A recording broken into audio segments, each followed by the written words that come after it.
Hi, I'm Bree Morris, and this is week 2 of Homework Help.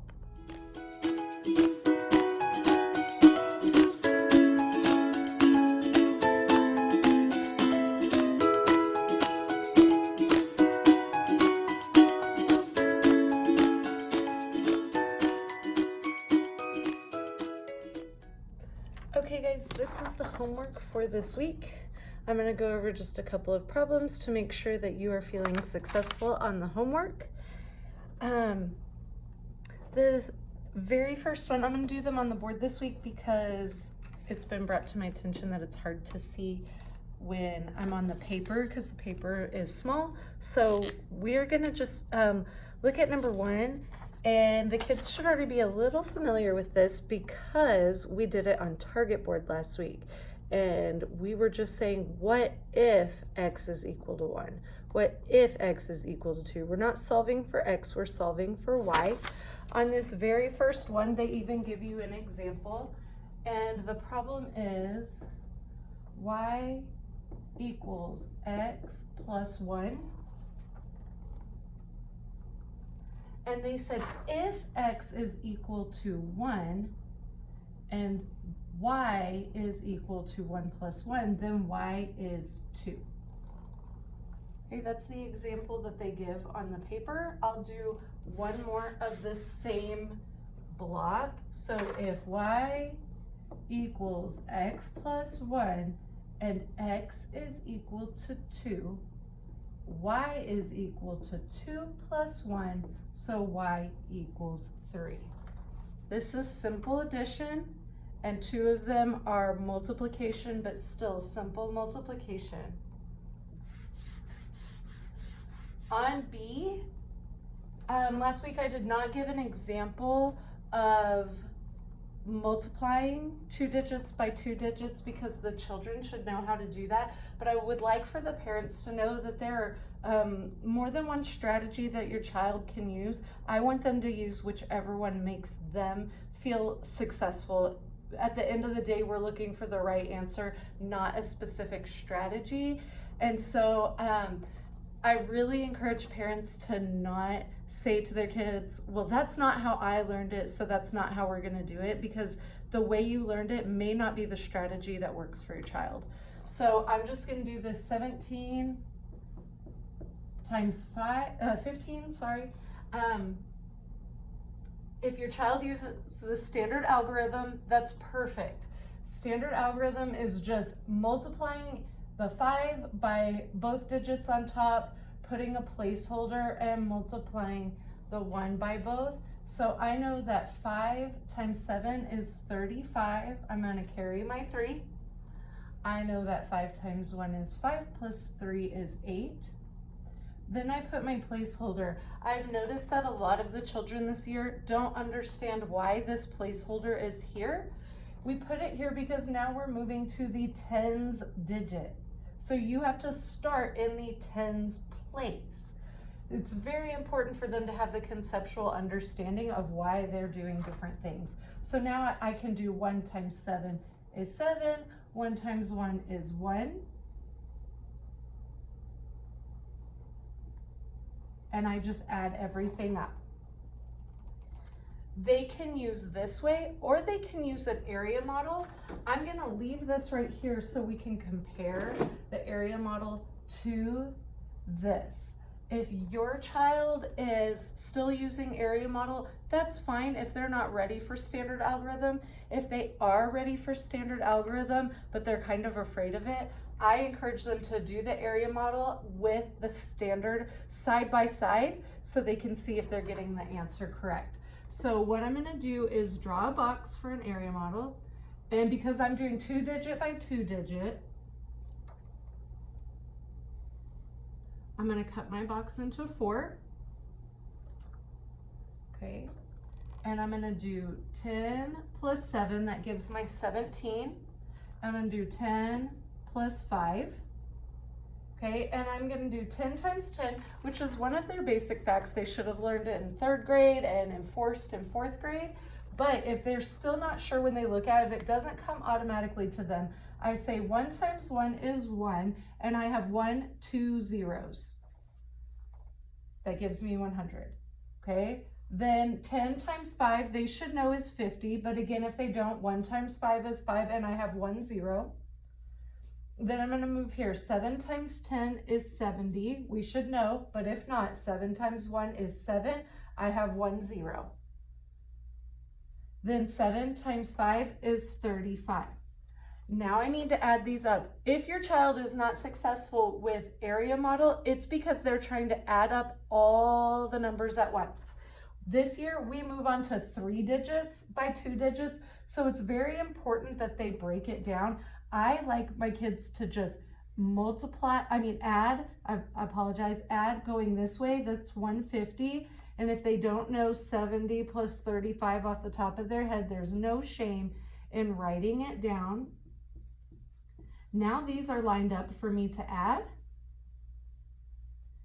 And look, it matches. Okay. All right.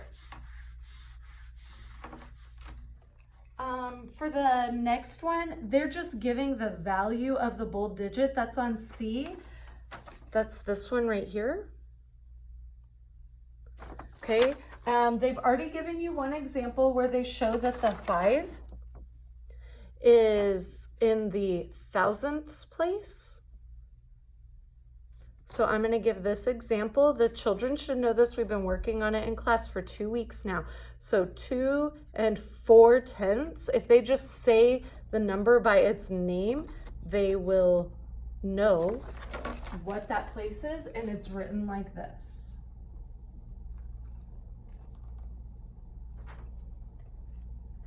Okay. On D, they are doing measurement conversion. It's here. So in the past, they probably learned horse to fly, multiply, fly to horse, divide, of course. If they still need that rhyme in their head, that's fine. But I really try and move away from that in 5th grade because it doesn't give a conceptual understanding. It does not give the understanding of why am I multiplying? Why am I dividing? Just because this number is bigger than that. They don't always know which one is bigger. So the way I like for the children to do this, on this first one, they're going from feet to inches. Okay, so we draw an input-output table like this. I'm going to put feet on one side and inches on the other. Then I'm going to look over here and see where it says 1 foot is equal to 12 inches. So I'm going to put a 1 here and a 12 here. Okay, so if 1 foot equals 12 inches, if I have 2 feet, and we're just multiplying here, okay, 2 times 12 is 24. So what if I have 3? 36. I'm trying to figure out how many inches are in 4 feet. So now I'm going to do 4 times 12 is 48. There's my answer. And so if you were filling in this problem, you would write the number 48.